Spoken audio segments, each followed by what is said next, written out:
My screen. Let's see, here we are. Rain forecast. Can everyone see that? Yes. I can't see you all. Yes. Everybody Yes. looks like, from my end, it looks like everybody's screen is off. Mostly everybody. I see quite a few people. Hey, Benjamin. Hey, Miss Addie. Hey, Taryn. Let's see who else is in here. I see there's someone, but it's not showing me your name. When I scroll, let me see if I can change the view. Oh, that's Jason. Hey. And there's a Nolan. And anyone else? I always like to encourage to put your camera on so we can see you. It just makes it, a little bit more enjoyable to see faces while you're talking. Hey, Anita, welcome. Hey, John. Hi. Hey, everybody. Hey, everybody. Welcome to Center Hill Neighborhood Association meeting. I'm Rolanda.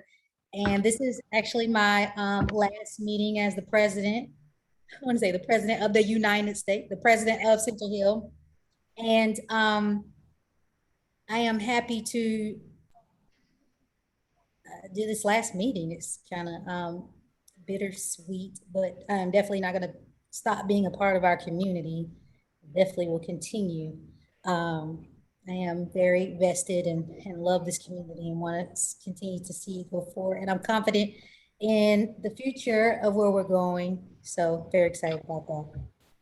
So let's get started with tonight's agenda and approval of the agenda. I have a call to order, acceptance of the agenda and purpose statement. I'm not going to read through this, but I'll give you a few moments to read through it and ask if someone want to, how do you say it? Approve the minutes. I mean, approve tonight's meeting and then second it. This is Taryn. I approve the agenda. Thank you, Taryn. Ben Norman, second. Thank you. Thank you very much. All right. Looks like we got a lot of special guests in here tonight. And we'll followed by the president's report of committees. Have a little few unfinished business, new business and announcements. So the purpose statement, I always like to start with the purpose statement because it helps us to be on the same page. One of the things I really love about our neighborhood is the amount of unity that we have. I've seen that happen over the last 3 years of us coming together and really making things happen, really doing the impossible. So very excited about that, but also want to show the purpose that we're here to maintain the soul, character, and ethnic diversity of our community and the cultural fabric of Center Hill, regardless of your age, as for our legacy residents, to sex, religion, sexual orientation, economic background, and status. Wrong. Okay. So we just did the approval of minutes, and I want to remind you that you can find any of our meetings probably since COVID, and even since COVID, you can find any of our meetings on our website. Hey, Miss Vanessa. Hey, sweetie, how y'all doing? Hello, welcome. I haven't seen you since we did that video. Good to see you. Right. Everybody well? You should watch, before I get started, you should watch the last month's video. I did a little presentation about what we've done and talked about how we started at the Johnny B. Moore Assisted Living Facility. You were definitely integral in that part. But you can watch any of the meetings online. They're in video, helps us save paper, and it's just easier. So that's to everyone. The minutes, you can go to centerhillatl.com/news/category/meetings, or you can just go to City Hill website about meetings. That's what it looks like. All right. Everybody's well? All right, so we're gonna keep going. So there was a slide. Oh, there it is. Before we get to Rolanda, I'm sorry to interrupt. Our first special guest, Howard, he has another meeting at 7. So I wanted to know if he could present first. It's about to adopt a tree ordinance. Yeah, Howard, you can go after me. I'm going to be very short about our president's report. So after we do the president's report, which is next, then I'll go back and do our special guest. All right, so the president's report, I just talk about what I did the previous month, and we're already in November. Isn't that crazy? So I wanted to share, Taryn and I actually completed the inaugural 2021 AARP Walking College Fellowship last month. It was a 5-month program that we had mentors to help us guide us in an action plan that we took back to our communities. My action plan was basically on decriminalizing jaywalking. We did a police report over the last 5 years and shown that out of 8,000 8,000 citations, 80% of those were African-American men. That's alarming. So we're currently working on legislation to eliminating jaywalking laws. And the reason how it comes back to our community, a lot of times people are cited for jaywalking because of the lack of sidewalks and sufficient sidewalks. So we're working with GDOT to work on sidewalks and also working with our city council to help change some laws, but not city council, actually it's the state law. So we're working with the state now. And also wanted to share some resources that are available. City of Atlanta mayoral 2021 runoff is November 30th. And I was a part of a candidate questionnaire that we put together, and it's been pared down to all the candidates that are currently in the runoff. And I'll drop this link in the chat. Let's see. Chat. Oh, it's not saving. If you wanted to read the why is everything moving? Oh, if you want to read the candidate's response, so it's been broken down to Andre Dickens and Felicia Moore's response in the candidate questionnaire. All right, any questions about this before we move on from the president's report? And I don't know if you can see, but what was really nice is that the AARP Walking College, they surprised us and mailed us this nice award. It was, I wasn't expecting to receive it, but it was really nice. And it was, I learned a lot about the history of transportation and how it affects us now and all that kind of stuff. Any questions before we move on to our special guest or anything like that? It's steady all day. People have gotten out of work now, so the line is wrapped around the building. I've seen people of all ages. And please mute your, I want to see if I can mute. All right, so we're gonna move on. Let's go back to Howard Katzman. Is that how you say your name, sir? I apologize if I messed it up.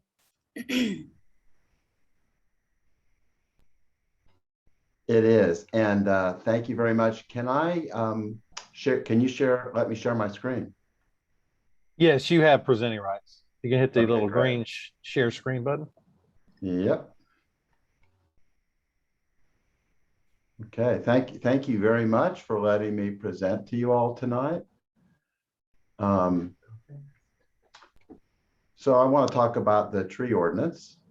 First of all, wanted to just explain why Atlanta has a special forest compared to a lot of other cities in the eastern half of the U.S.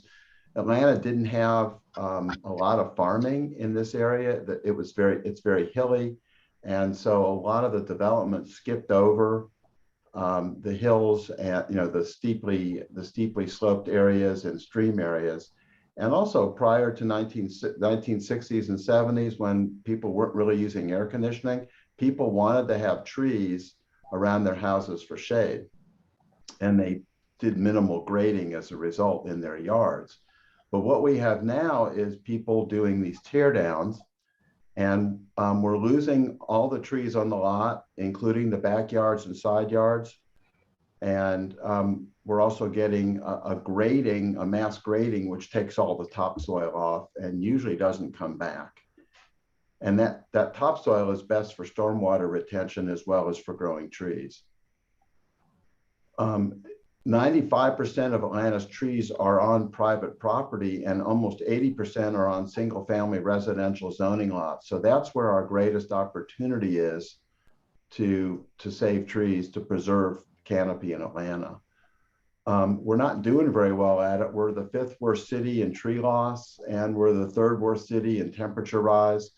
And we have the current ordinance, which was passed in the early 2000s, does have a penalty called recompense, but it's so insignificant that it really is not a deterrent. It just becomes a cost of doing business for developers who are coming in and building new homes, tearing down existing homes. And that tree loss is really, we're bearing a cost for that. The city is, the taxpayers. It's a financial one, and it affects our health and our environment. I'm part of this group that has gotten together on this, and we're comprised of over 20 people from across the city. We have people with planning, architecture, engineering, law backgrounds. Some of us are developers and builders, naturalists. And we got together because the city started a process over 3 years ago to develop a new tree ordinance. They asked for input from the citizens, and then their proposed ordinances ignored a lot of what the citizens were asking for. So we have worked with the planning department on their draft, but at a point they stopped working with us, and we realized what we had to do was take their draft and amend it and make it more workable. So the existing trees, protecting existing trees is addressed in the planning department's draft, but it's very complicated, and they have all sorts of loopholes. And in the end, based on the evaluation we've done of numerous site plans, it would allow 50 to 90% of the canopy on a single family lot to be removed. What we're doing in our draft is protecting trees. We're protecting what we're calling priority trees outside the limits of disturbance, which is going to protect more trees, but it's still a balanced ordinance provision, and then it still allows development. The planning department draft has taken the appeals process out effectively for everybody. We are preserving that in our draft. The planning department draft has no tree save requirements for mixed use or multifamily sites. We think that's very important that there be a tree save area, and we've created provisions for a payment in lieu, an innovative way of paying into a fund if they can't save them, to preserve trees on another site, or they actually have a cap and trade provision. We think this is important because people need to live with trees, and if all the trees are cleared, a lot of what you end up getting is in that photo on the right, which is a narrow strip along the curb where trees like that have a less than 50% chance of survival, and they're not really going to do much in the way of stormwater mitigation, shade, cooling value, all the things we tend to value in trees. The tree trust fund is in the existing ordinance, and the planning department draft is taking away the Tree Conservation Commission's role in budgeting and recommending spending to the council. And we believe that the tree conservation should continue to have a role and recommend those spending priorities to council. We think this is particularly important because last year the city did an audit and found a number of instances where the planning department was using monies from the tree trust fund improperly. There are a number of current loopholes in the planning department's draft. One example is that you can get around taking the restrictions on trees in the current ordinance or in the proposed ordinance by getting a zoning variance. And we believe that instead of that current loophole, which the planning department is continuing in their draft, we think that you should first have to go to the arborist to get approval to take a tree down before you go to get your variance application. Also, boundary trees on a neighbor's lot, which a neighbor wouldn't be able to take down if the builder wants to take it down.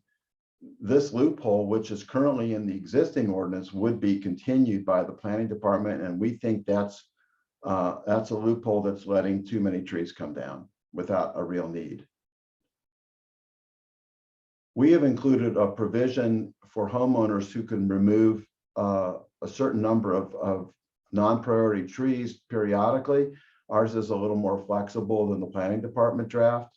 And we've also included something that the planning department didn't have. Our blended draft has a provision that allows city arborists to come out and assess hazardous trees on neighboring properties. So if someone's concerned that maybe a house isn't being maintained, maybe has absentee landlords or whatever, and they're concerned that that tree may come down and fall in their yard or damage their house, they can actually, as a result of our draft, request arborists to come out and look at those trees. And then it will provide funding assistance to low-income homeowners from the Tree Trust Fund to do the assessment and the removal of those trees.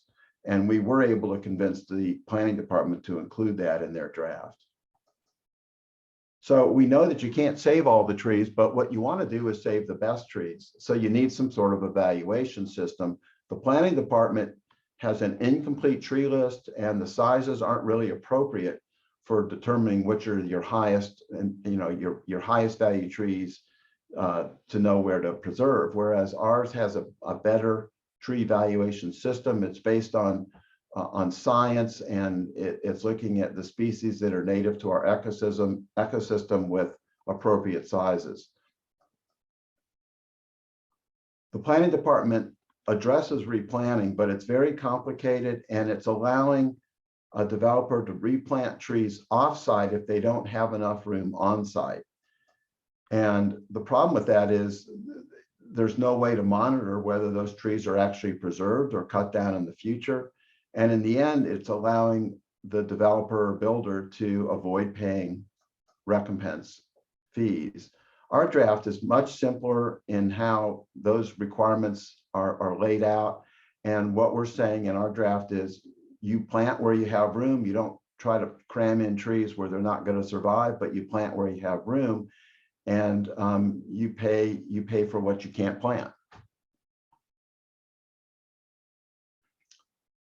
The current practice where dead, dying, and hazardous trees are identified in vague and inconsistent ways, and where it's often abused by developers who don't want to pay recompense, that same procedure, the same language is continued by the planning department in their proposed new draft.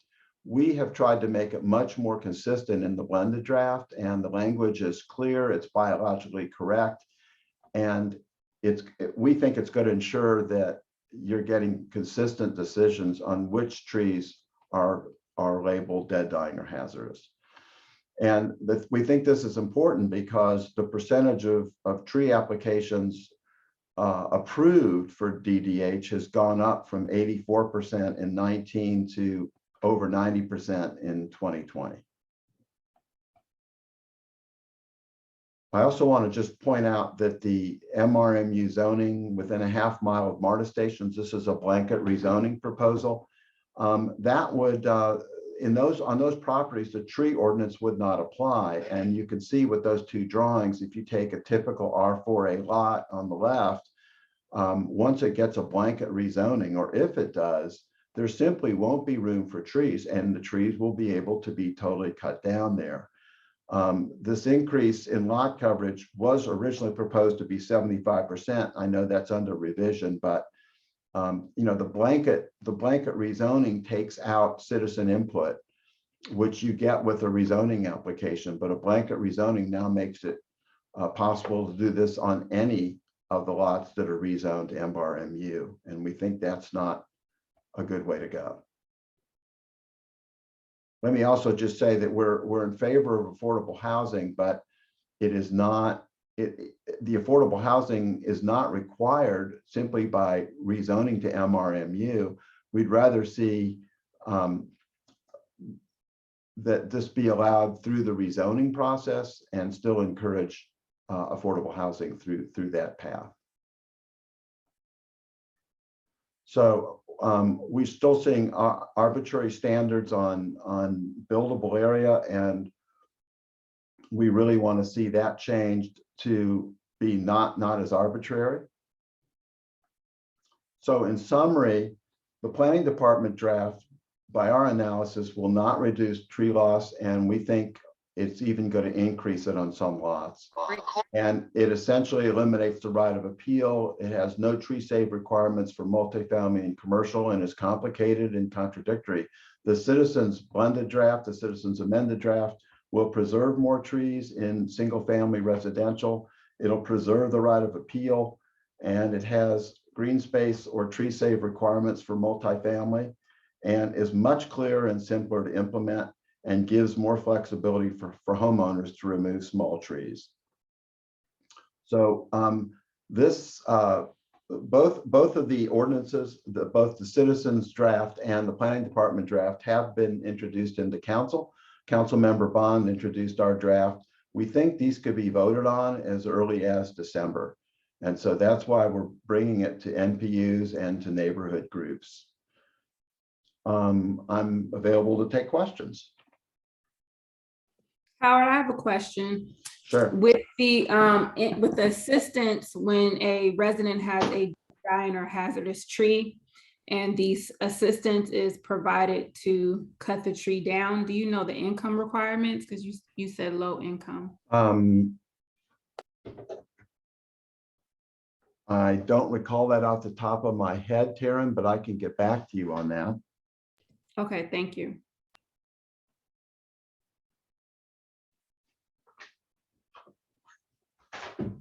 Hello, everyone. I'm just joining in, but I caught the end of it. I have a tree that had fallen in my yard from across the street, and it's still some of it left. And the fire department told me that eventually it's gonna fall on my house or my neighbor house. So what should I do about that? I'm not sure that the tree ordinance, current ordinance, has any provisions for that. Might that fall under housing code enforcement? Yes, Sure. Regina, I had the same similar situation. My neighbor's tree, and code enforcement had helped me get in contact with the homeowner, and that made them required to remove the tree. Okay. I think I'd also report it to your insurance company. Mm-hmm. With insurance in the state of Georgia, it doesn't matter whose tree it is, it matters where it lands. So if it is your tree and it lands on someone else's house, it's not your responsibility, it's the other person's responsibility. Mm-hmm. Okay. Well, thank y'all for the information.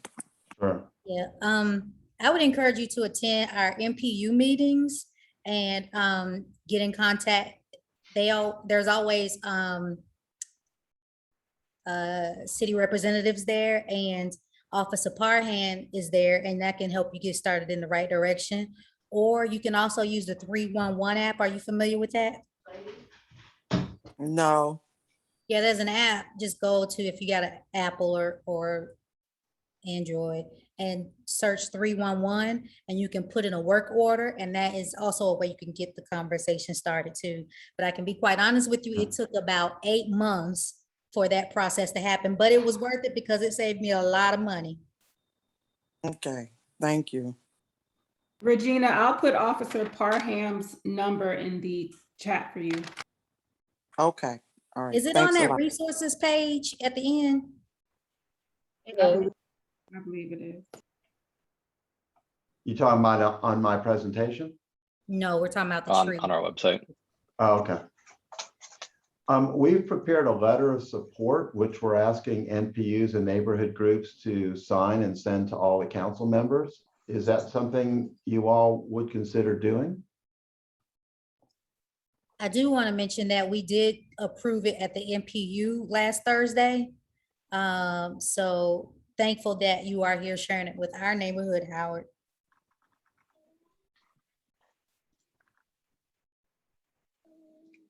Is that something we want to put to a vote?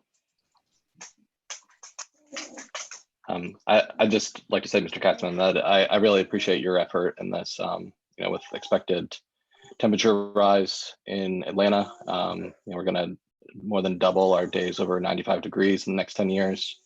This is super important work, and I'm glad you're taking it on. And I'd like to put it to the floor to vote that we Center Hill Neighborhood Association signs the letter of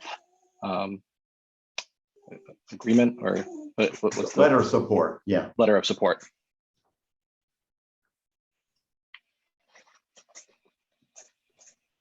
Ben Norman Can I get a second. second? Yep, Ben Norman Thanks, second. Ben. Can we vote through unanimous consent? Is anyone opposed?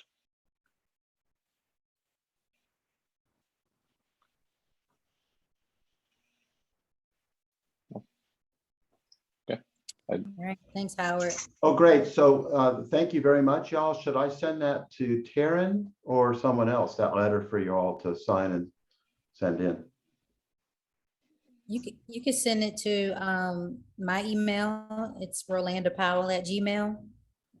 All one word, Rolanda?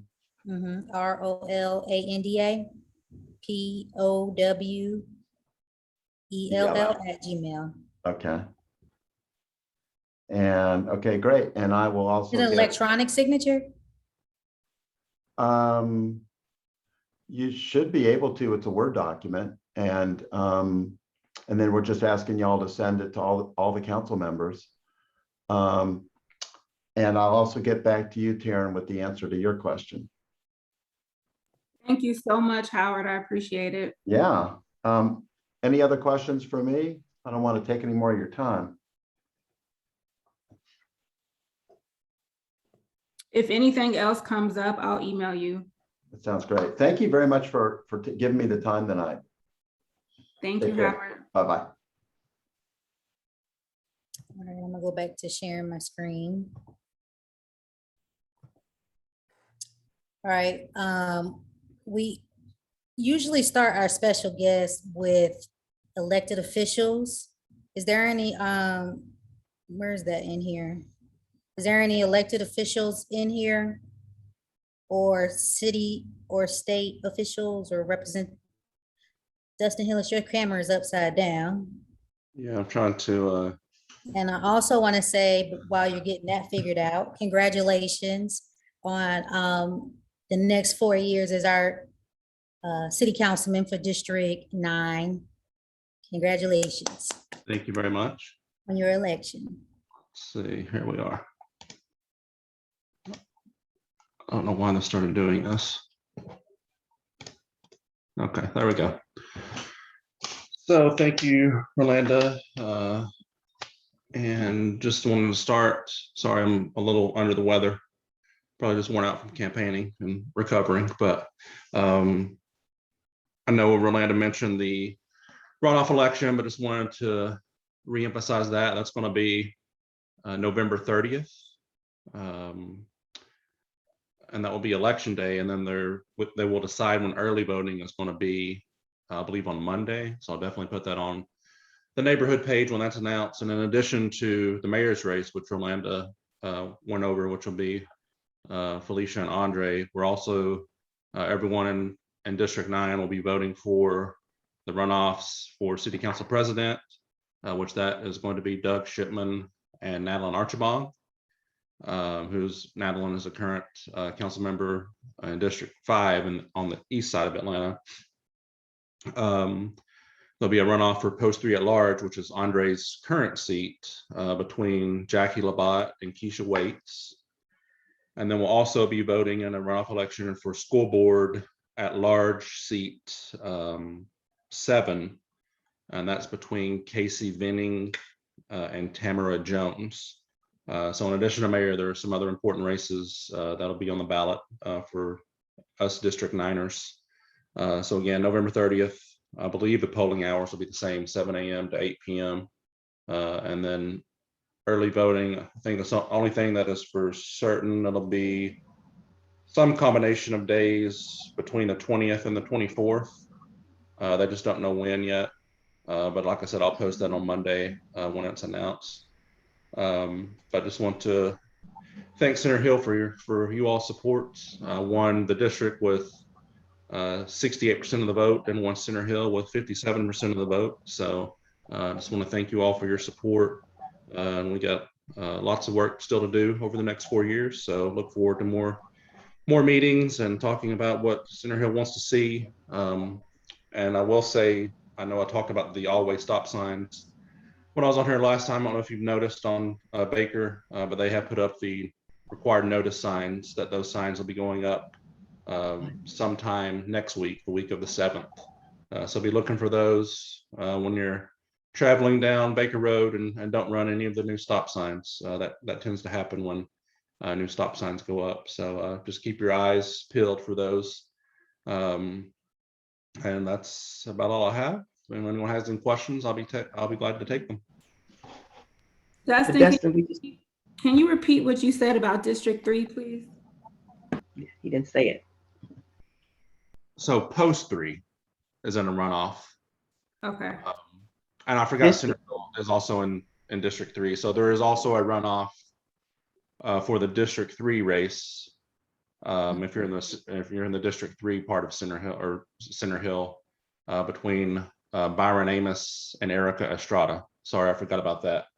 So there'll be, if you live in District 3, City Council District 3, that's the runoff you'll be voting for your district, between Byron and Erica. And then the whole city will be voting in a runoff for post 3 at large, which is Andre's current seat.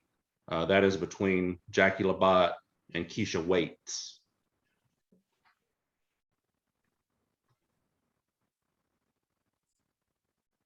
Any other questions? I think there was one more, right?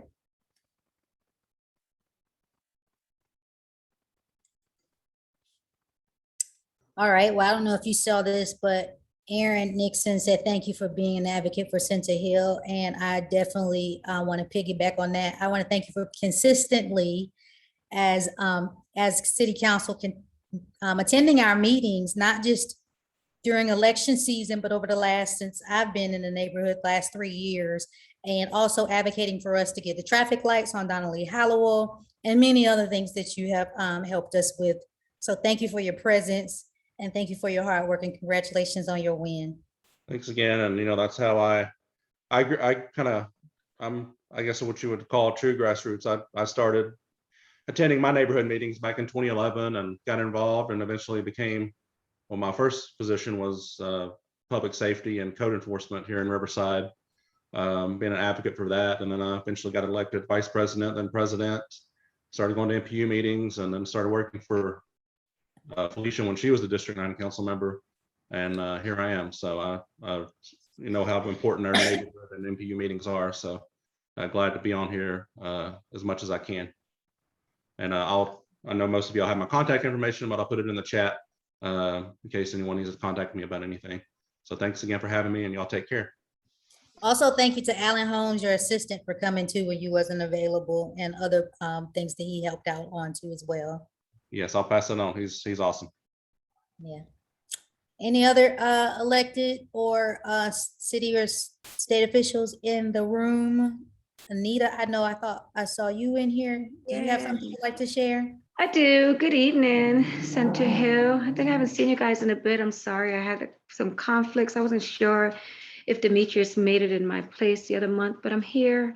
I will say that next month is going to be my last month with you all. We're going to rotate in our office, and so I'm not certain who will be taking my place with you all, but I can hopefully have that information and kind of do a soft handoff next month is my plan. I'm still available to you nonetheless, even with the next team member that comes from our office. So we just want to make sure that everybody knows everybody. We all serve you, and you can connect with any one of us at any time. But you guys will have a new face for the 2022 year. A couple of updates from me from Fulton County. Councilmember Hillis was correct. The election, the runoff is the 30th. And our Director of Registration and Elections will announce early voting dates and locations on Monday. And so I will also be sending that information out once it is released. I would like to share that on the Fulton County's legislative side, the Board of Commissioners, Commissioner Hall, Commissioner Ellis, and Commissioners Abdul Rahman introduced and passed some legislation yesterday to go into an intergovernmental agreement with the City of Atlanta to utilize the Atlanta City Detention Center as a diversion center. And so we'll be putting in just over about $2.5 million into operating of that facility. The City of Atlanta will be putting about $3 million into outfitting the facility and then matching us on the funds for operations purposes. So hopefully we get that signed by the mayor on the city side. It is all set on the county side. The mayor authorizes the use of that facility and we can begin seeing some diversion happening for the least of these in the city of Atlanta and throughout Fulton County, really. Additionally, we are just rolled out a low-income home energy assistance program for our seniors. I'm going to put the flyer and the details for that in the chat, and I'm going to get that sent out to you, Rolanda, in an email following this update as well. And so we have a couple of locations that did start this week. Between this week and next week, our senior facilities that our senior residents can come out to and sign up for some heating, low energy assistance with us. We want to kind of get a head start. I'm sorry, guys, Rocket has been a little needy today. So we want to get a little head start on that. And so I will make sure that all who is wanting and needing to apply has the ability to do so in the next couple of weeks while that is open. I believe that is really all from me today, but I'll be sticking around a bit if anything comes up. Any questions? None, not a one. Well, I will say in the chat that Miranda said, don't leave. Miranda, you know, I won't be too far. You have my number. You guys know how to contact me. I mean, you guys will love whoever comes next. We do have a new team member, but you guys, you know, I think have some familiarity with Demetrius and Sequoia, but nonetheless, like I said, I'm still always available as well to support if you guys need. So feel free to hit me up sometimes just to say, hey girl, hey, I'm around. Well, I want to give a special thank you to you and Commissioner Hall for the book boxes. And again, like Councilman Hillis, your participation in our community, not just during election season, but year round. So thank you so much for being here, because people come and go during that season. They come out of nowhere and then they leave. So I definitely appreciate you being here and just jumping right in. You came in and was like, what do you all need?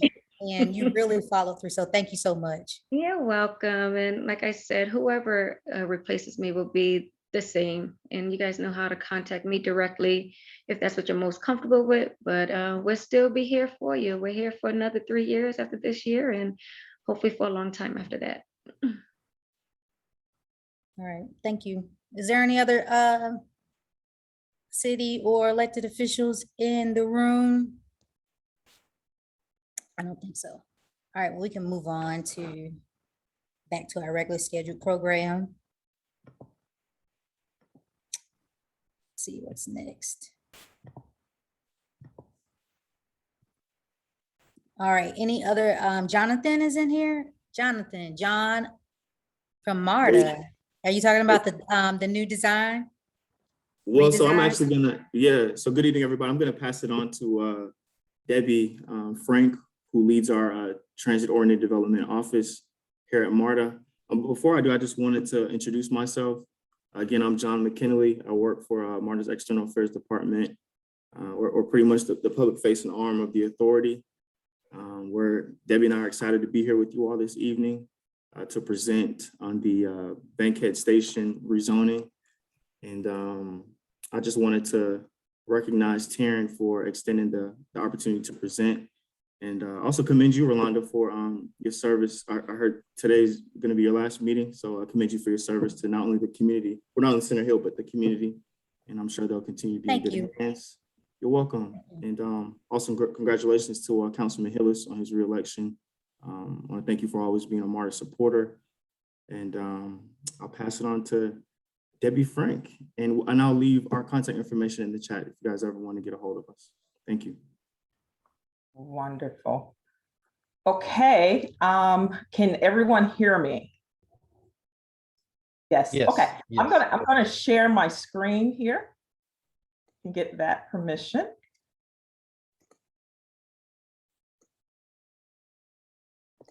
While you're doing that, I want to say I love your background. It's giving us very news. Thank you. Thank you. 1 second here. Move some stuff around. Things have a way of hiding.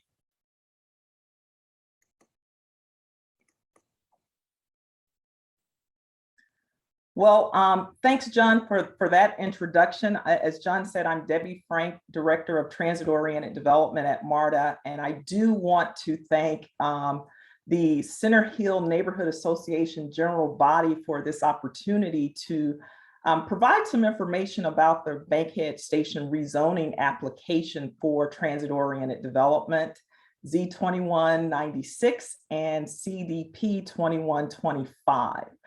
And first and foremost, I just gotta let you guys know that we are a neighbor, and a neighbor that's been serving the Metro Atlanta community for over 40 years. So this is just a continuation of what we want to continue to provide in terms of serving our community.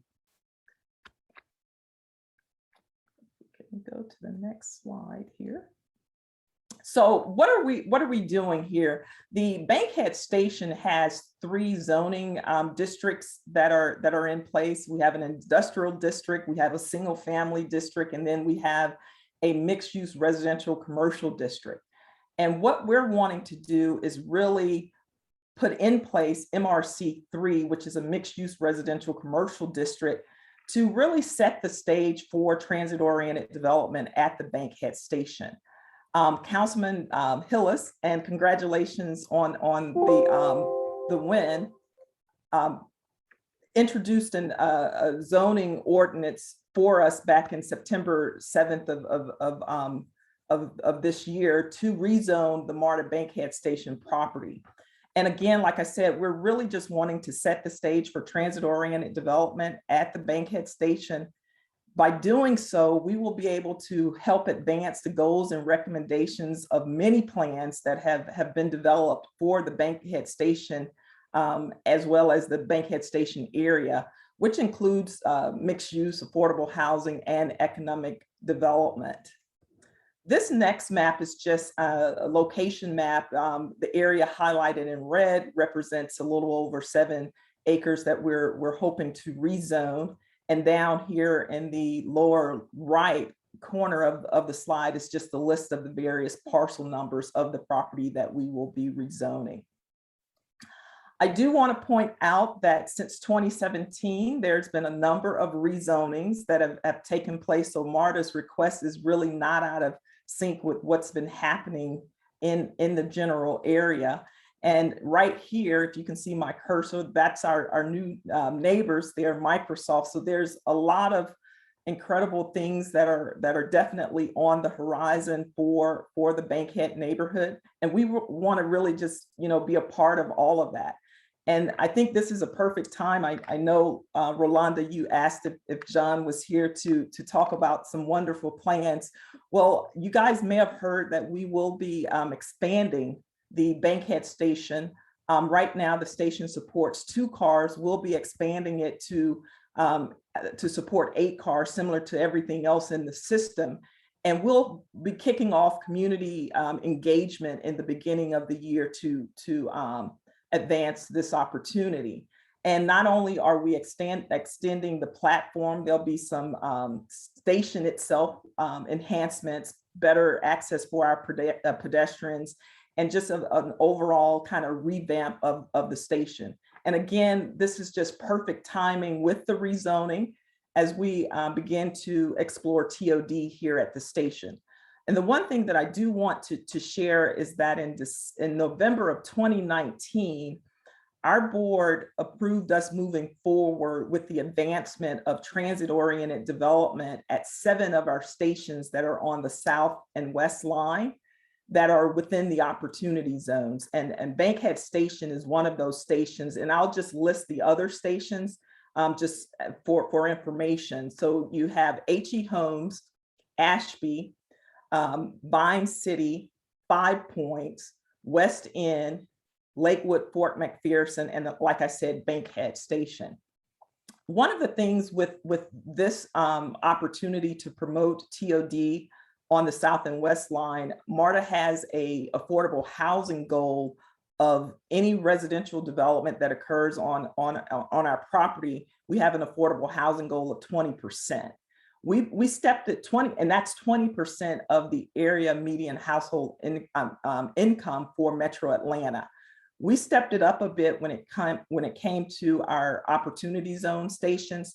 We decided to raise it a bit to 30%, and we're looking at the household median income by zip code. So we want to make sure that for people that are living in and near our stations, if they so choose to live within these mixed use communities, they have that opportunity to do so.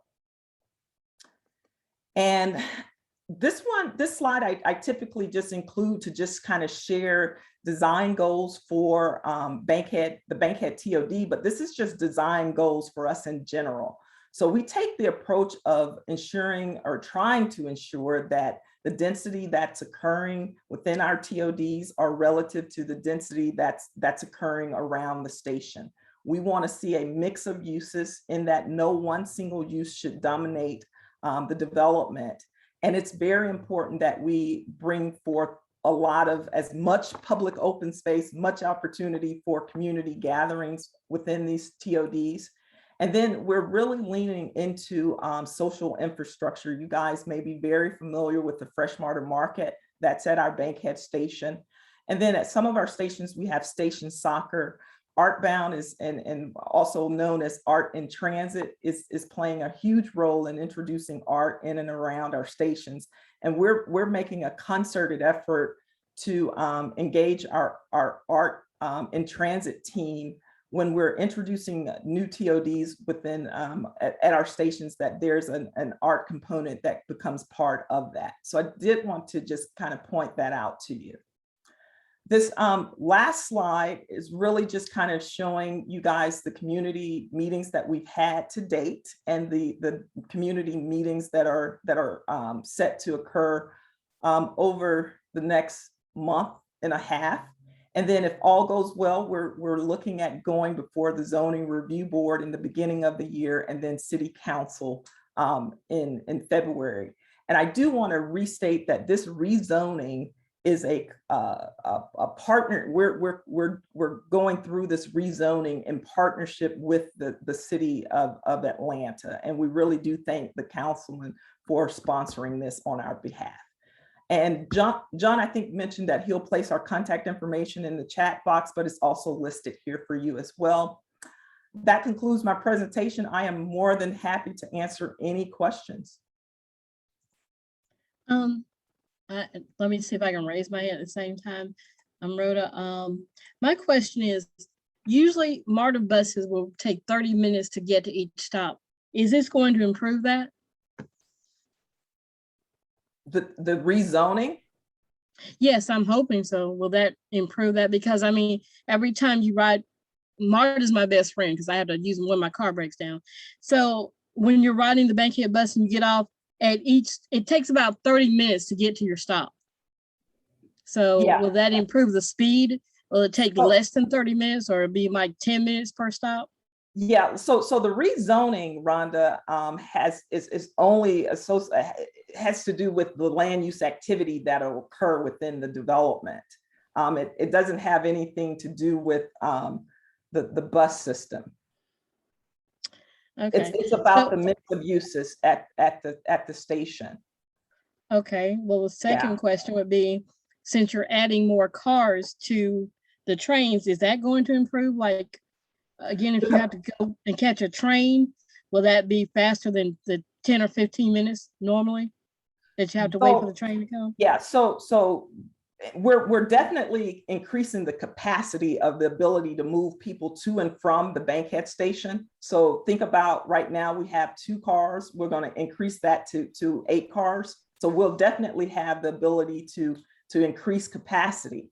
Now, let's think a little bit about it in that we're boarding 2 cars versus 8 cars. I don't know. I can look into it. There may be a little bit more time given to getting people, onto the train, but I don't know if there'll be a big difference in the time of trains moving through and from the station, because we're extending the platform. 8-car train will be coming in. You'll have more people able to board and unboard here at the station, which is really, ideal if you think about it with all the new development being proposed, the new park. It's as some people have said, it's long overdue. Well, yeah, I can agree to that. It's like I said, when I've had to ride it early in the morning and it's cold, I'm like, can the bus come any faster? So that was my main concern. I'm glad the improvements, they're great. I appreciate all y'all are doing. And thank you for coming to our meeting. Oh, thank you. Hey, I just wanted to piggyback onto Debbie's answer. Rhoda, your question is actually pretty timely. We're starting the customer input period for our bus network redesign. We've actually got 4 meetings coming up starting on Tuesday, variety of days and times, and it's an opportunity for you to weigh in. Right now, we're working with a consulting firm to determine, do folks want, we're trying to balance ridership versus frequency. So these workshops are an opportunity for you to weigh in, advocate for your specific route. And what I'll do is I'll share that in the chat and also with Rolanda so she can share that with you all. Yeah, I saw Miranda had a question, and John, I saw some, actually, but I do know that the West Side is one of the most busiest, or we use MARTA the most, and there wasn't a lot of people on the West Side to give input on the new redesign. So I definitely, when you see opportunities to attend those meetings, we need to have a voice. So, and make sure you use the word center hill, because that makes a big difference. Anytime you're talking to someone, mention our neighborhood in every conversation. It makes a big difference. Miranda, you had something you wanted to share? Your hands up. Yeah, I did. I don't know how to lower my hand, but I guess I just wanted to clarify, when we say mixed use, for people who aren't familiar, and myself included, like, are we talking about retail? It sounds like residential, also like the area for transit. So what exactly are we saying when we say mixed use? And then I guess, like, where else are you guys getting input? And when you say input, is it just like to present the plan, or to like gauge what the community actually desires? Yeah, so great questions, Miranda. What we're doing right now is setting the stage with the rezoning. And when we say mixed use at this particular station, we're really talking about residential and ground level retail or first floor retail, right? What we will do once we haven't put out an RFP, we haven't identified our development partner.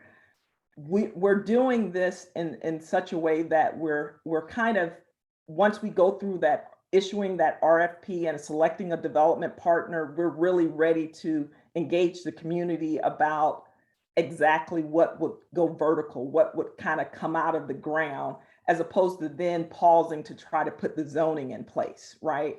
This rezoning that we're seeking is something that the city, through their TOD study plan, is recommending. It's not anything that we just kind of came up with. So we're trying to just kind of put everything in place to allow for the level of mixed use or residential and small ground level retail to take place here at the station.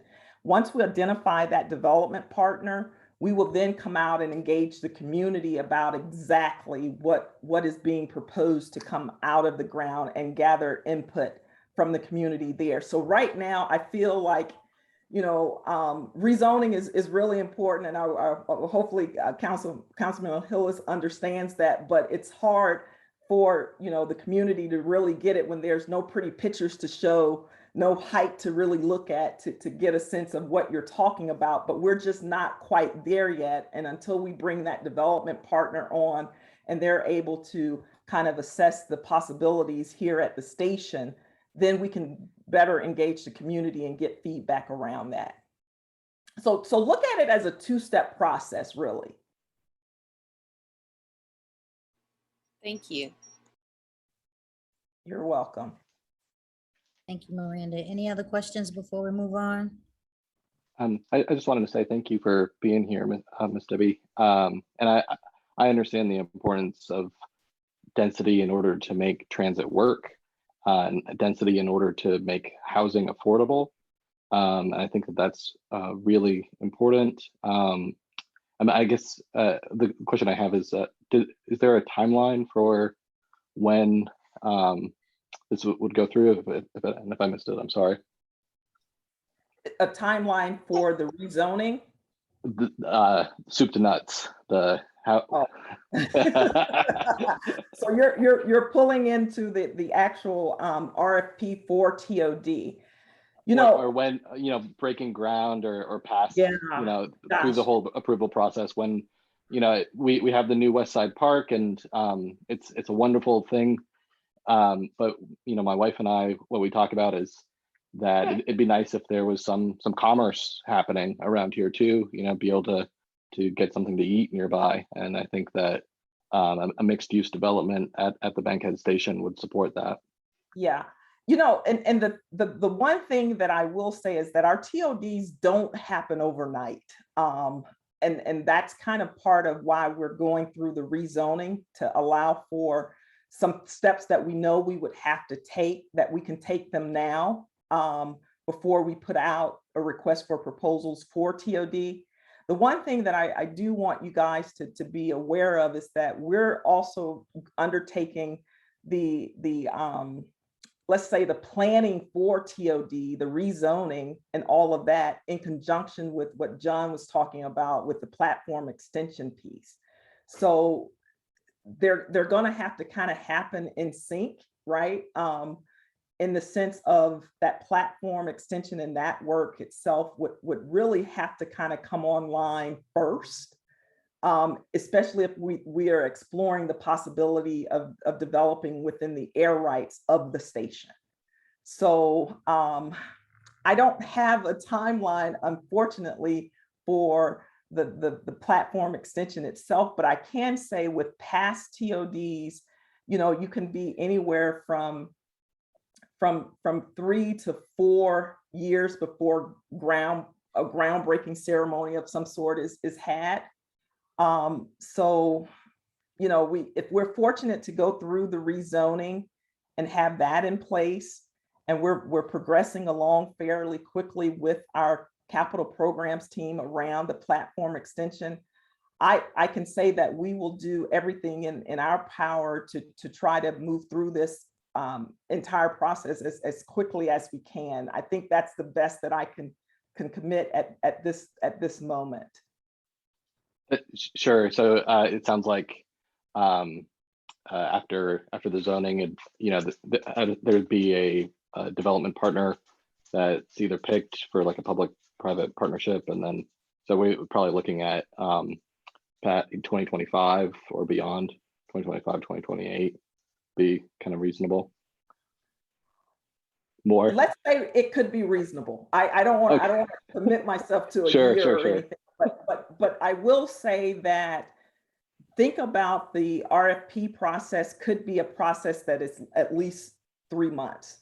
And once we select that development partner, it's a recommendation that we then go to the board, and the board would bless the selection of that particular developer.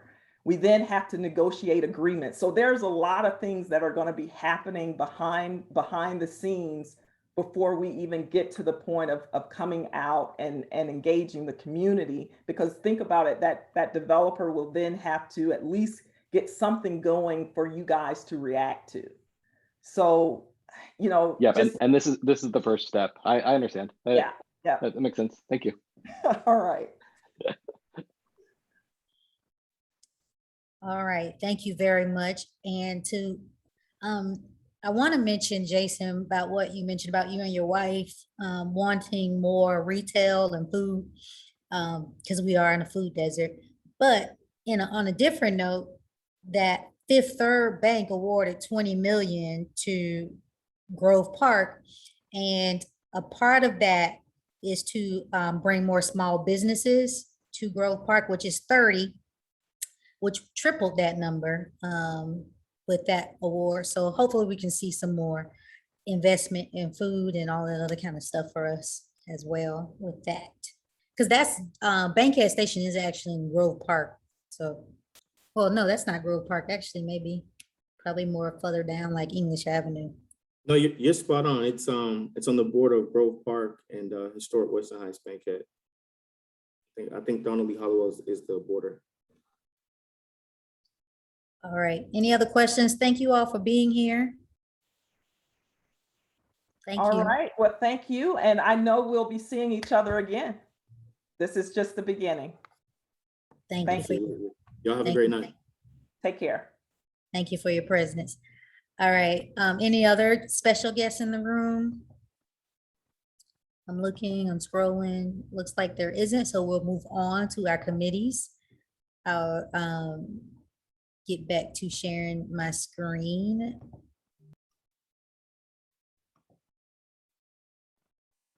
Okay. All right, let's get started with the beautification committee. Is there, does everyone have the presentation up? I can stop sharing and then you can share your screen and share how you would like. Does everyone have the presentation, or you just prefer to tell me the next slide, whichever works?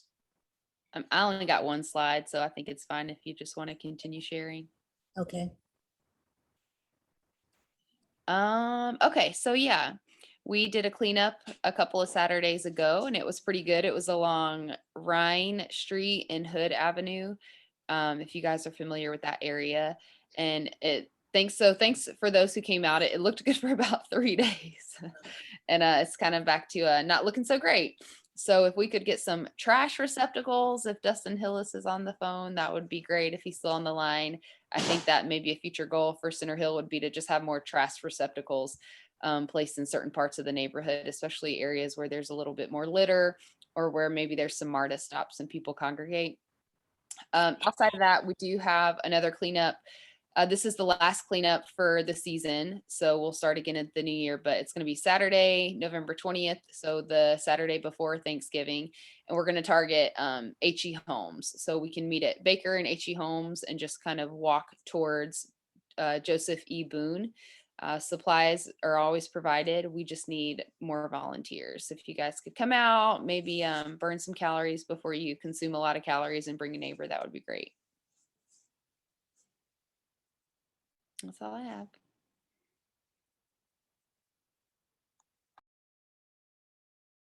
Any questions for Miranda?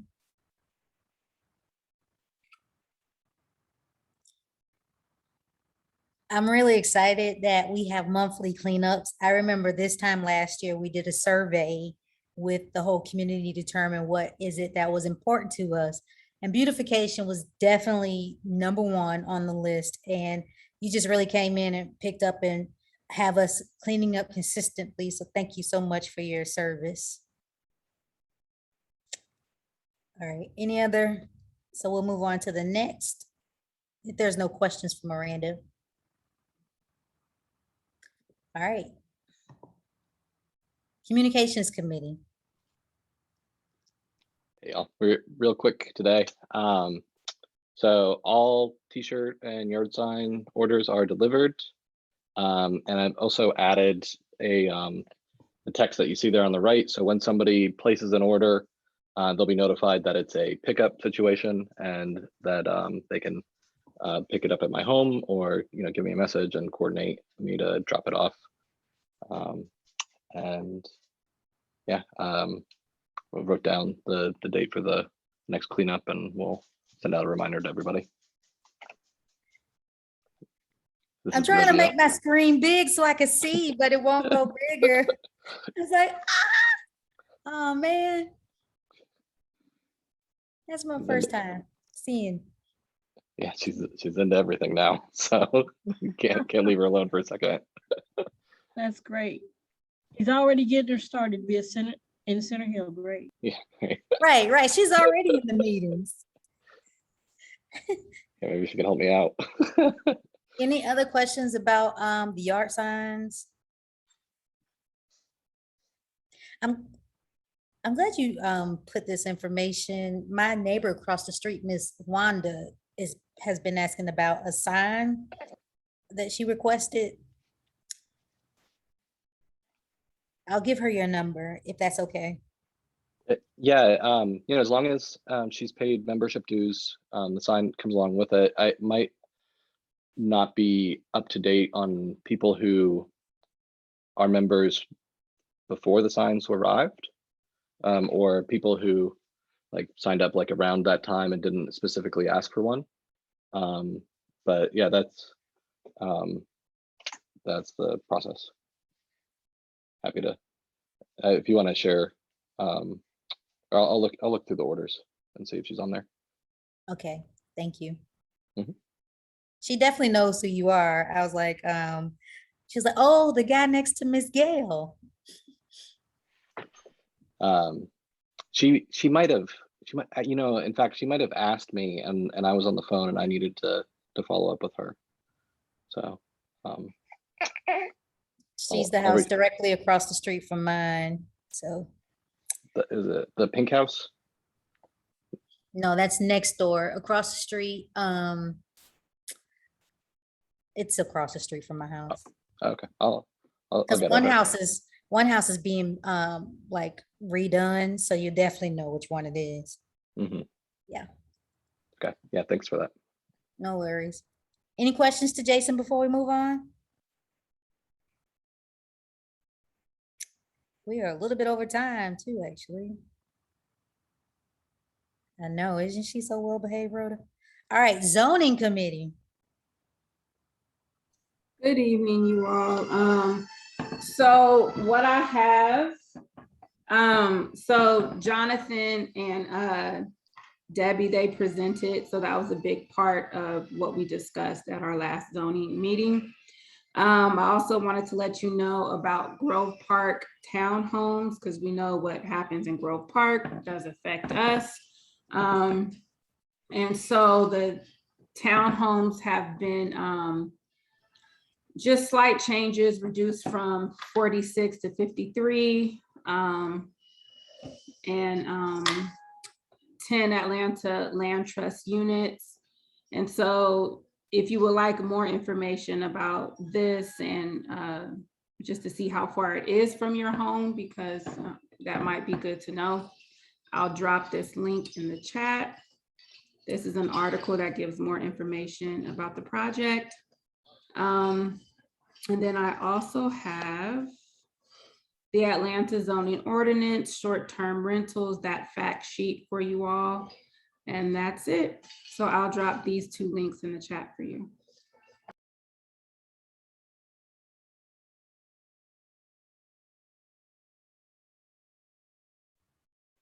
I had to turn my light on. Any questions for zoning? Thank you, Taryn, for bringing the special guest to keep us updated on what's going on in the zoning area. All right, we're moving on to education, Miss Rhoda. Oh, you can't hear me. I can hear you now. Hi, everybody. We got, I might look like a ghost here because I'm trying to, anyway, use the lighting. But our special local option sales tax has passed. What that means for our schools is they maintain the buildings and the facilities. Buses will run, anytime you need the bus fixed. They've also purchased computers. If the school's roof is leaking, it's fixed. If the school needs remodeling, that's taken care of. And also some computer and technological things. So that's what SPLOST does for us. And I have a little different kind of education, and it's a life education. I'm doing on this one because on Halloween, I wanted last year to give out Halloween candy, but wasn't able to, car didn't work. This year I was able to do it. And I hope you can see, this is a picture, not a good one, of some of the little kids that benefited from that. Miranda offered, I didn't get in touch with her in time, and Jason donated candy. So what I did, me and my daughter, we drove around the area and we passed out candy to some of the little children. And this is one I wish I knew how to work my camera well, because we came across 4 children playing on Gun Club Road, and I got in my car ready to hand them candy, and they were like, their eyes got big and they were scared and like, it's Halloween. They didn't even know it was Halloween. And we gave them the candy and we drove off. And it kind of made me cry because I'm thinking these kids didn't even know that it was Halloween. All kids prepare for that. So we drove more in the neighborhood and the other kids that were dressed up. Then we had some more kids, and you saw those kids and they were like, very funny. Again, I wish I recorded, and they said, and this is the good stuff. So again, it was, my point is it's very rewarding to have done that, because the lessons that I learned in educating people, don't be discouraged. Start small, know what you have, work with what you have a goal before you start something. Keep that goal simple and know that it can be done. Whatever your goal is, it can be done. And do what you can with what you have. And the best thing, take it in stride. It's a personal thing. And know that those kids, nobody's heard of this. And that was the fun part of it. It was like a sneak attack. Nobody knew who was doing it. And I had a little note in each bag that says, Happy Halloween from the Great Pumpkin Car and friends. So they don't know who it is and who it came from, but we will never know probably what impact it had on those children that did get a 6-pack bag of candy. So, and I thought, well, maybe it's a project that maybe we could adopt and expand on next year, maybe not. But it was something that I enjoyed doing. It worked well, and I appreciate Jason and Miranda. Miranda for offering, Jason for doing it. So it was something great. And so that's why I say it was a life lesson, that if I do something or anybody sets a goal, the fact that you achieve your goal means you have been successful. That's it, I'm done. Wow, Rhoda, thank you for that. That really blessed me. And I definitely want to thank you for that reminder and your words of encouragement. Thank you so much. Is there anything else anyone want to add to that, or questions for Rhoda?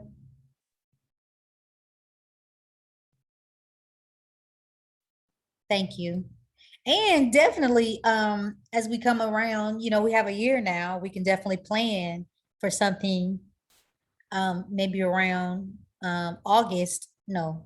September for October, so we could, possibly do something. We were a little bit challenged over the last 2 years due to COVID. Doesn't feel like we're still in a pandemic, but we are. But people like you who put forth extra effort to make sure that people still experience small things is very comforting and positive, and I'm very grateful for you. Yeah, thank you all. It reminded me of how we always go through things and complain a lot. And then there's some people, some children who don't even know enough to complain, because the way it is always the way it is. They don't even know what they're missing. Mm-hmm. But I thank you all for your support. I appreciate it. I don't think I could have done without y'all's inspiration. So I was like, I'm going to do something. So thanks, everybody.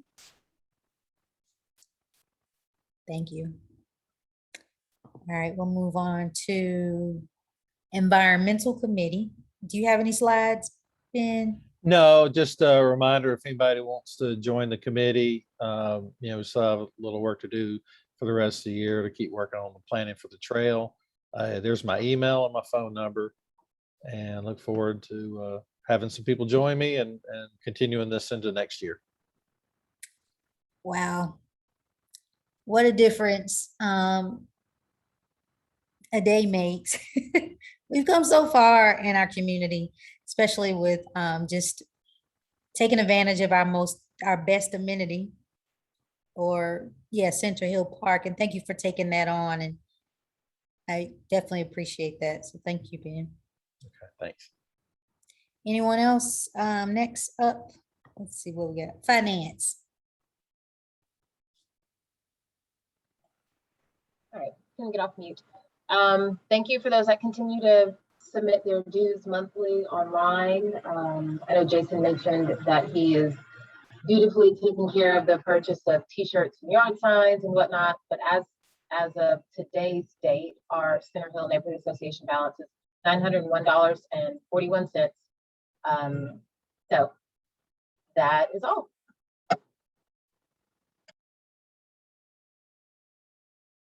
Thank you, Aaron. And we had a chance to talk about our bank account. So thank you for following up on that as well with me.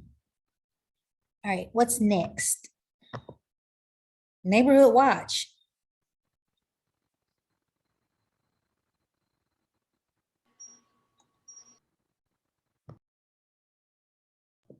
Anybody's over that? I think you were on mute. I am. I keep trying to hit unmute and it keeps remuting me. I can talk about this briefly. That's actually a link to the PowerPoint, but I know we're already over time. So in short, we wanted to see if anybody was interested in doing a neighborhood watch initiative. So presenting that to the neighborhood association. Basically, it's like policing at the most local level. And not only does it involve looking out for one another and looking out for suspicious activity, but it also helps form a more cohesive neighborhood and build community. And so there's different ways that you can go about neighborhood watch. There's a lot of activities that we would have to do to obtain neighborhood watch status. A lot of it are things we are already doing. For example, being on social media, which we are. We're on Facebook. We have a website. We're on Instagram. Doing neighborhood walks, which we've done. We canvass the neighborhood, doing neighborhood cleanups, being involved in maybe some of the other, I guess it's like training opportunities that can help within our neighborhood. So for example, like NPU University, taking some of those zoning courses or bylaws clinics, things like that. These are things that we're already doing, but activities that we need to do to help attain neighborhood watch status. And so really the goal is just, I think, for us to be more cohesive, for us to have a better pulse on what's going on in our community, look out for one another, look out for our neighbors, and really be good stewards of our community. So there's a whole presentation, but I know that we don't have a lot of time. And so that's neighborhood watch in a nutshell. This also actually would involve us partnering with our Zone 1 Atlanta Police Department, going on a ride with them, and then doing a training that they require us to complete. So it establishes, I think, a better relationship with our police department also. So if this seems like it's something that you're interested in, we want your feedback. And Taryn's actually created a survey to gauge interest. So Taryn, I don't know if you want to talk about that or give it out, or maybe we can at least gather some input from there and go about it into the new year. So I created the survey. The Survey Monkey will not let me share it or access my link unless I purchase a plan. So that was my dilemma. So we definitely want to gauge, interest. So if you are interested in being a part of the neighborhood watch, you can let us know. You can let us know here, or you can contact myself or anyone who's a part of the board. But is anyone interested in being a part of the neighborhood watch? Well, I had a question. They said that they required you to take the NPU classes, or they needed NPU classes as a requirement? It's not a requirement to take specifically NPU classes, but it is necessary that you're showing kind of education and training in other areas that could benefit your community. So that's an example, and that's something we're already doing. Okay. I was gonna say, because if you needed someone, I've taken a couple or several NPU classes, so that you can use that as an example of other other ways that we're educating. And then Rhoda, the education community, committee is definitely another example for that. Any questions about the neighborhood watch? If we want to table this until January so we can dedicate more time to it, that's fine. That might be helpful, and we might have some new members and new interest in the new year, and we can go through a whole presentation and then maybe take a vote. And Taryn, maybe you can figure out the survey thing at that time. Are we doing a voting for elections? Because if not, we have time to do the presentation if it's not that long, but are we still doing the elections part? We are, we're still doing the elections part, yes. Yeah, it's probably better to hold off for time's sake.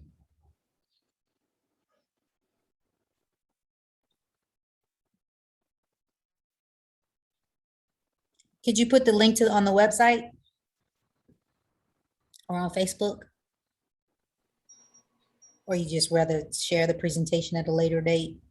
No, we can figure out how to post it on the website and then on Facebook. I think that's fine. It's super short, but it's a lot of good information, so we can do that. Okay, good. Thank you. What's next do we have? Old business, non-standing committee, nominating committee. This is November, and I think this is Miss Addie. Or who's over this slide? If you go to the next slide, please, I'll be conducting this. Okay, great. Yep. Ms. Rose, the chairperson. Right. So what we're going to do, we had open nominations, and then last month we accepted all the nominations, including any from the floor, and we have this slate to present to vote for a simply yes or no vote tonight, because there's only one person for each position. So I'll read them off. For president, we have Taryn Bell, vice president, Rhoda Bronner, secretary, Miranda Blaze, assistant secretary, Ben Norman, recording treasurer, Addie Calhoun, and receiving treasurer, Jason Davis. So I'm going to launch a poll. This will be anonymous, but basically it'll be simply, do you approve the 2022 CHNA officer candidates as presented? You have yes, I approve, no, I don't approve, or I abstain. I'll leave the poll open for about. I have a question. Yes. Are these offices in our bylaws? These are the new positions based on the new bylaws, yes. Okay, all right. Yep.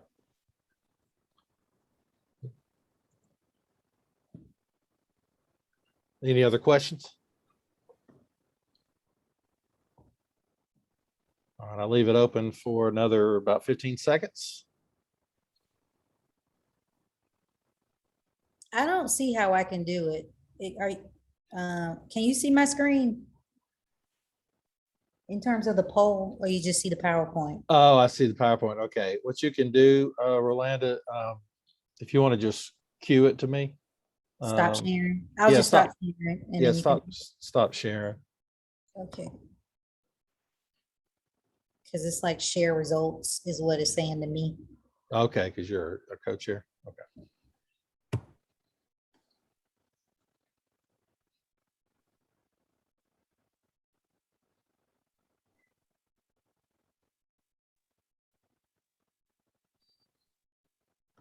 All righty, we'll go ahead and close. Last chance, everybody. I didn't get a chance. Okay, all right. Here, do you see your chat? Is there something in the chat? Well, I'm doing it. Here, I'll tell you what, let me take away your co-host, and that may do it. Hang on, remove. Matter of fact, I'll just do that for anybody else. Let's see. There we go. Do you see it now?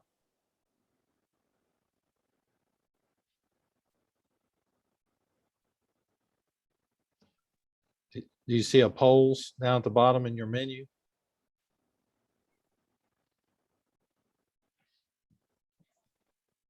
Should we all see it at this point, or? Yeah, we should. All right, let's see.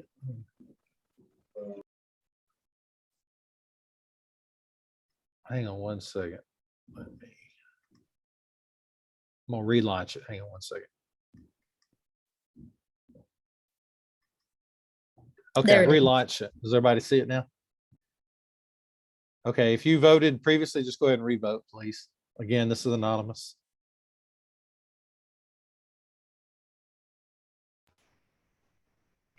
Not working. Oh, there it goes. There we go.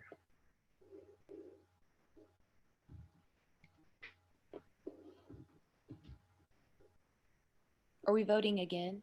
Yes, if you voted previously, go ahead and vote again because I just relaunched. Yeah, I poll. didn't get it on my screen, Okay. but it came up the second time. Okay.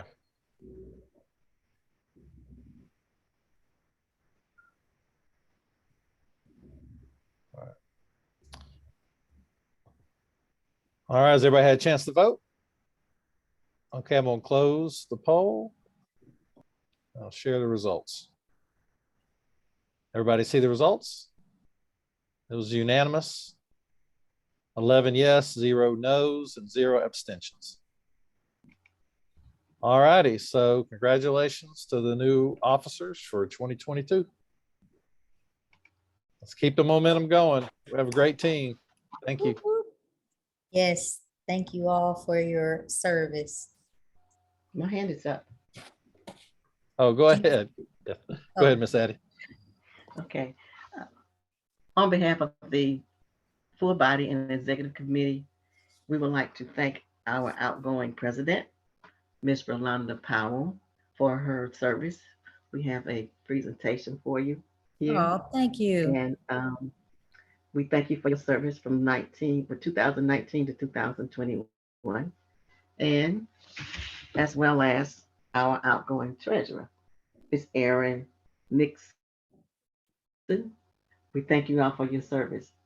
The other persons will be continuing on in some capacity, and we know that all of you will continue to work with us, especially the executive committee. And so we just appreciate you volunteering your service for the community. Is there anything you want to say, Erin?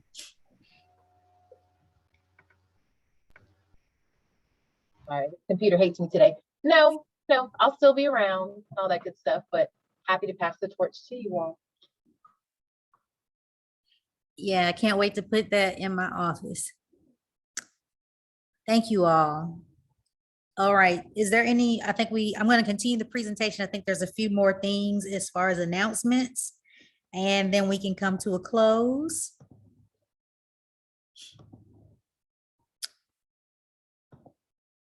Important community contacts here. And is this also on the website? Yes, it is. Joan, I see you have your hand up. Do you have any questions, or that's old? No, I was going to do an announcement about the Quarry Yards community engagement session. Okay, yeah, that'll be, I think, after this maybe.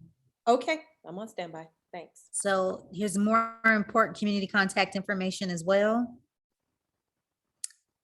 And go ahead, Joan.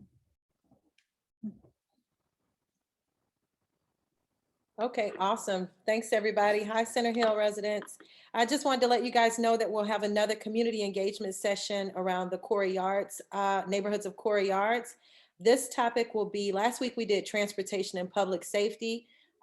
This week or this month will be affordable housing in general, and hopefully economic development. So we'll have some special guests to address those topics, and we hope to see you all there. I'm gonna put the link in the chat, but I'm actually working on the link because I saw some glitches in it. So if you guys just wait maybe after the meeting and click it and register, it should be all fine, okay? Thanks, guys. Thanks for letting me speak. Thank you for being here. Any questions for her? All right, well, this is the end of it. We have the announcements. Anybody going to the Braves parade? Go Braves. I'm gonna try. I was there the first time. My daughter was only 4 months old when they won the first time. So this Wow. time they get to know, and Brandon wasn't born, but this time we're all going as a family. I'm so looking forward to it. I hope anyway, if I get the right place to park. Take Marta, maybe that might be easier. Marta is smarter. Yeah. Especially that's for my best events. friend. Especially Yeah. for events. Very true. Very true. Anyone want to talk about the special call meeting for elections for officer? Rolanda, this is for the NPU They're having a special, if anyone knows when that's gonna happen, Ben, you know anything about that? I They have set a not, date yet? I have not seen an email announcing the date yet, no. They are looking for Unusual. new president. I know Miss her President name, and vice president. President and Vice President. Hopefully thought one that of no- the Senate Hill members will be, anyone looking to run for that office, Rolanda? I've been thinking about it. Okay. Well, there we Well, go. maybe we'll find out when they're gonna have the meeting. Yeah. And we'll have to let everyone know. Yeah, and I'll- just a correction, there's not a November MPU-J general body meeting. It's That's right. it's because it's Thanksgiving week. It'll be the second Tuesday of December will be the last one for the whole year. Thank you for that. I did not realize that. All right, so, but just in case, please everyone attend that meeting. It's very important. Last year, we had two of our officers, myself and Chris, was running for vice president. I ran for president. And what is the president's name? That I can't, oh my God. Liz Thompson. Liz effectively had a lot of people come to the meeting. That made a huge difference. So we definitely want to show up in our community. It was probably just like me, Miss Addie, Ben, Chris from Center Hill. And while we did have a good number of votes, that's not enough to help represent us. And so definitely I would encourage everyone to please attend. It's not on the 23rd, as Ben said, it's in December. So please attend that meeting and offer your support, just in case if anybody from Center Hill or anything else that happens in Center Hill shows up. And I do, before I leave, I just want to say, I've noticed over the last 3 years, I've definitely learned a lot. And I've noticed that if we don't show up, it's not that they don't care, it's they don't know that we care. And so if we don't speak up and show to different things, we definitely get overlooked. But when we do, all of a sudden we get brought in the conversation. And so that has been definitely a learning experience for me for the last 3 years. And I also, as I mentioned earlier, make it definitely an effort to be sure to say Center Hill and not saying Bankhead, because now Bankhead is now synonymous now going on with Grove Park. And we definitely want them to think of that in terms of Center Hill too. And we've been making a lot of waves. I know, Aaron, you're in the committee for, I don't know the name of it, but I know you're part of committee with something. And that makes a big difference, you guys. So thank you all. And Thanksgiving is on the 25th and the runoff elections is on November 30th. I do want to say I'm not endorsing any candidate, but Councilman Andre Dixon was very influential in us getting the traffic lights and many other things. And as well as getting a whole transportation department in the city of Atlanta. And he was the chair for transportation in that too. Also runoff, could you repeat that, Ms. Addie? Just saying, prior to him being a part of the city council, our council person was Felicia Moore, and she was very helpful in a lot of things as well when she was District 9. Yeah. And his name is Dickens. Dickens. What did I say? Yes. Dixon? Yeah. I'm sorry, I mess up sometimes. And then January 6th is the next training meeting, which this is our last meeting for the year, isn't it? Yeah, and then December we're off, and then we'll kick back off in January 2020. That's crazy, right? All right, and as you can see, encourage everybody to join our Facebook page, which is constantly continually growing. And as far as the Facebook page, I do say, if people don't take the time to fill out the information that we request to become a group member, I do decline because that tells us why you want to be here. So that's just something that I did, and I totally encourage that to continue to put forth the effort to share who you are and why you want to be in our neighborhood. meetings, group, or rather. All right, well, that concludes everything. I'm gonna stop sharing. I don't think there's any other slides. Let me double check. Oh, thank you for participating and happy holidays. Thank you so much.